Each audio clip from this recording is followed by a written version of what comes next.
Hey everybody, it's Chainsaw Reacts. I guess you could say today is Justice League Day because they released a lot of information today revolving around that film, and the film doesn't even come out until November of next year in 2017, but they released a lot of stuff, including the logo for the film, the official reveal of who the villain's going to be, even though the villain was kind of rumored. They officially revealed that. They revealed who William Dafoe is playing. They also revealed some scenes that are going to be in the film, including Bruce Wayne meeting Barry Allen the Flash, and also a scene with part of the Justice League and Commissioner Gordon. And we also learned a bunch of more information revolving around the plot and all that. So anyways, let's jump into some of the stuff here I'm going to be discussing. I'm not going to be discussing every single thing they revealed, but I want to talk about some of the main things that stood out to me, and I'll give you my thoughts on that. So first off, let's talk about the logo.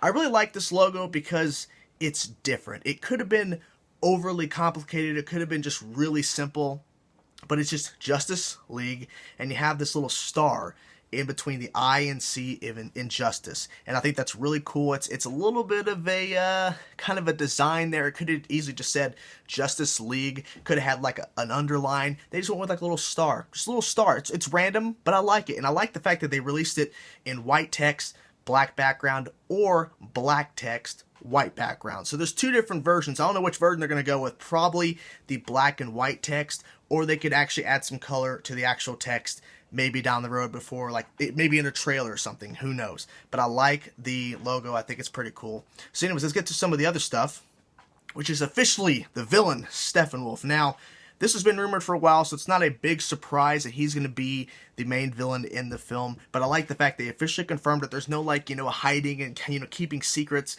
They're just going to say, look, it's Steppenwolf. He was in a deleted scene, which we uploaded to YouTube the weekend after the film came out. And Lex Luthor was looking up at Steppenwolf with 3 mother boxes, which is involved in the story as well, 3 mother boxes. And so it's just like, okay, if this deleted scene, Steppenwolf and Lex Luthor was in the film, then I think that more people will be like, oh, so that thing that Lex Luthor was seeing there with 3 mother boxes, that's the main villain. I don't know why they cut it, but hey, it's official. Steppenwolf is going to be the villain. And it says here Steppenwolf will be leading a team of parademons to invade Earth. So also, on top of the fact that Steppenwolf's the villain, we will be seeing parademons. It makes sense, but it's good to know that, hey, those things that Bruce Wayne saw in that nightmare scene, the Nightmare Batman sequence, that those things are coming to Earth in real life, fighting the Justice League. Pretty awesome. Next bit of information, which I do like, is William Dafoe is playing Atlantean Vulko. Now, I'll be upfront and honest right now. Don't know who the character is, but I like the fact they officially announced who William Dafoe is playing, because everyone thought William Dafoe's been playing a bad guy. He might be playing Steppenwolf, playing somebody else, another villain character. I like the fact that they announced, hey, he's playing this character, he's playing a good guy, and he's got a connection with, of course, Aquaman. But I like the fact that they officially announced who William Dafoe is playing, so we don't have to get the more secret of who's he playing. They officially confirmed it. I don't know the character that much, but hey, well, I'm going to learn about the character in the film, so I'm hoping that it's a character that I'll actually like and I want to see more of.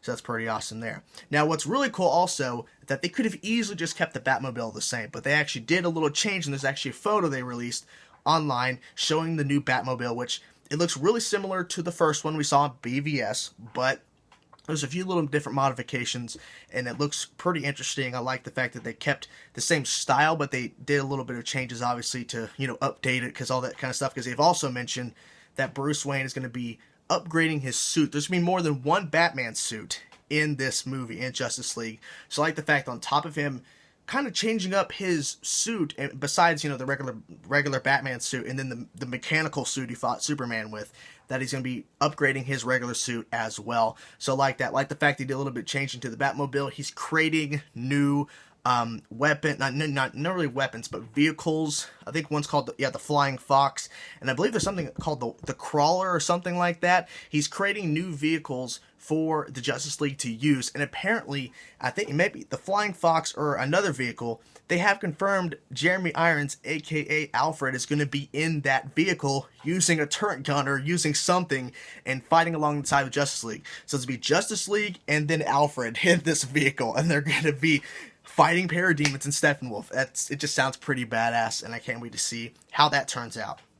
Now, this is also pretty interesting, which probably confirms we'll see him in the movie. Darkseid will have a looming presence, and will most likely make an appearance, which means he will be making an appearance because there's no reason to bring in Steppenwolf into the film with parademons and not show Darkseid. Now, whether or not Darkseid shows up the last 5 minutes, probably not. He's probably not going to come face to face with the Justice League members, but we'll probably see him on Apocalypse, and we'll probably see him maybe having conversations with certain characters that will probably be more introduced in the next Justice League film after this one, which they have confirmed this Justice League film is not a part one of a story. It's a standalone film. It's going to have a beginning, middle, and end. It's going to have a conclusion. Now, whether the next Justice League film is a continuation of what happens in this film, of course, but this is not like a part one of a big story. Kind of like Infinity War Part 1 and 2, which they're changing the names of.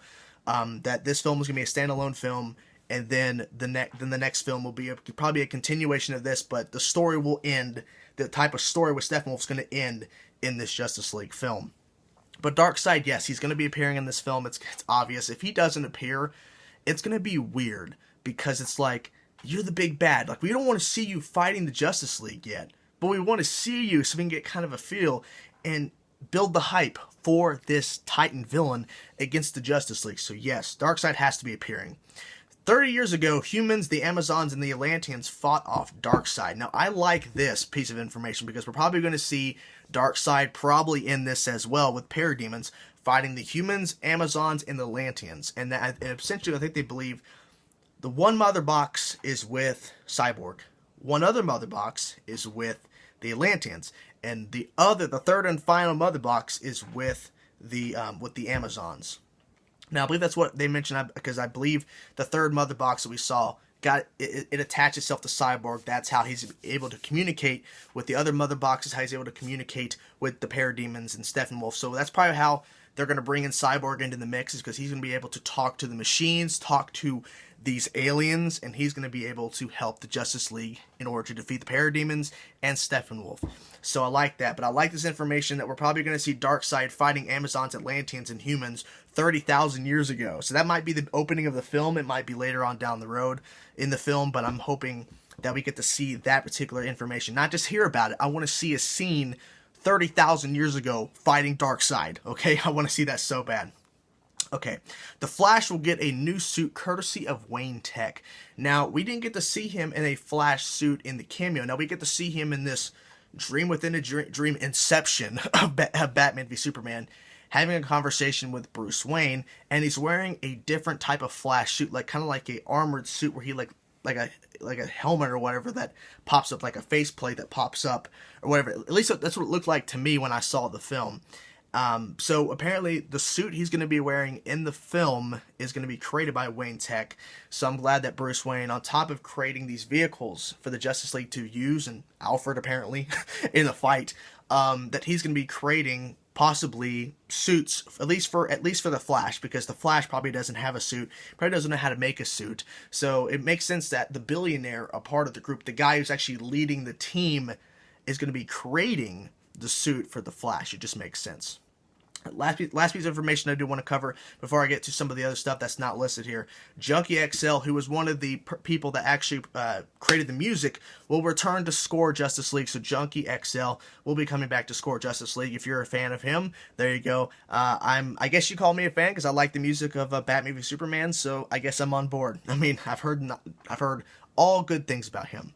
They've also mentioned as well, that's off the list here, that Superman is going to be returning with longer hair. Well, my voice went there for a second.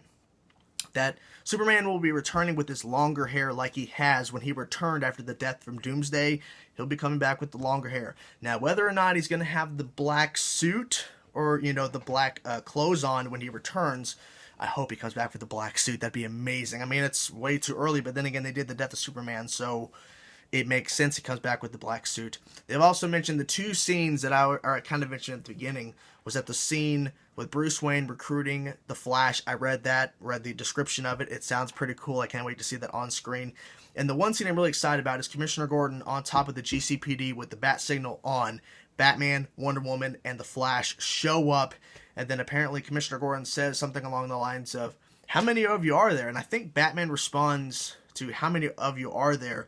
He either responds with "not enough" or, "we need more," or something like that. Basically implying we need a bigger Justice League team. We need more people in the Justice League. Green Arrow, Martian Manhunter, Green Lantern. I mean, we could get those people in.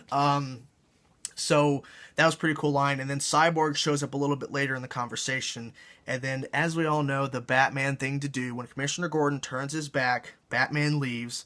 And so on top of Batman just doing the whole sneakaroo away, Wonder Woman and Cyborg does it as well. And then when Commissioner Gordon turns around, the Flash is still there because he doesn't know what's happening.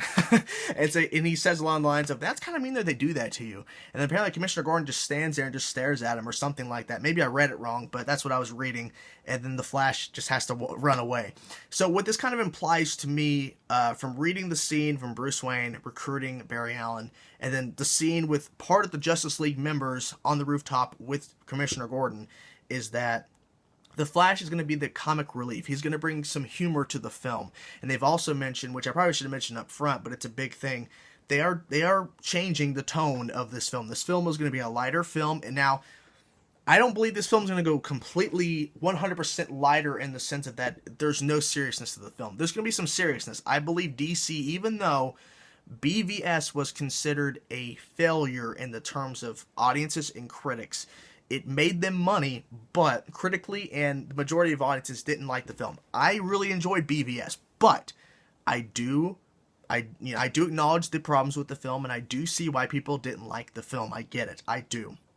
So I think DC is course correcting in the sense of allowing all this information being released, even more information that I didn't cover in this video, and on top of the fact that DC, I think they're still going to stick with a more serious tone, but they're pulling back in the sense of complete darkness. BVS was not supposed to, I don't think BVS was ever meant to be a fun and humor film. I believe that BVS was supposed to be a darker film because we're having the two titans of the DC universe fighting each other. Two big heroes fighting each other. I'm liking the fact that DC and Warner Brothers are doing a course correct in the terms of we're going to have some humor, of course, with Barry Allen the Flash. And we might have maybe some more humor with Wonder Woman, maybe Cyborg, who knows. But I like the fact they are course correcting, but I still believe, even though some people are really concerned thinking that DC is going to be completely fun and humor and everything's be happy hunky-dory, I don't believe that. I just think that they're course correcting in terms of we're going to have some humor, we're going to a little lighter, but we're still going to take the film seriously, because I believe DC is still going to stick with, we're going to take our films, we're going to go in the more serious tone. And I like that. So I'm hoping that's what happens. And if I'm wrong and we see Justice League, it's 100% lighter and there's no real seriousness to it, I might be a little bit disappointed. But hey, if I enjoy the film, I enjoy the film. But from what I'm hearing, from all this information being released, with the villain, with the lighter tone, with the certain scenes that have been described to us from people who were on set, getting all this information for us to read today, it sounds like that DC and Warner Brothers are course correcting in terms of trying to, make the film more accessible to people that want to see the film, that want to see this movie and want to see the DC universe expand. So maybe maybe Suicide Squad is great, Wonder Woman is amazing, and then Justice League is going to be fantastic. Then DC and Warner Brothers will be back on track with their universe. But I mean, we'll see what happens. But I like all this information. I love all the information I read today about Justice League, so I cannot wait to see more. I can't wait to hear about more. I'm hoping we get more information at San Diego Comic-Con, which I don't think they've officially announced, but Ben Affleck says he's going to be at San Diego Comic-Con. Ben Affleck, Batman, is going to be at San Diego Comic-Con, so maybe we'll get an official picture of the Justice League together, them in costume. We'll see what happens. So there you guys have it. A lot of DC information, a lot of Justice League information. Let me know in the comment section below what you thought about all this information. Thank you so much for watching. Peace out.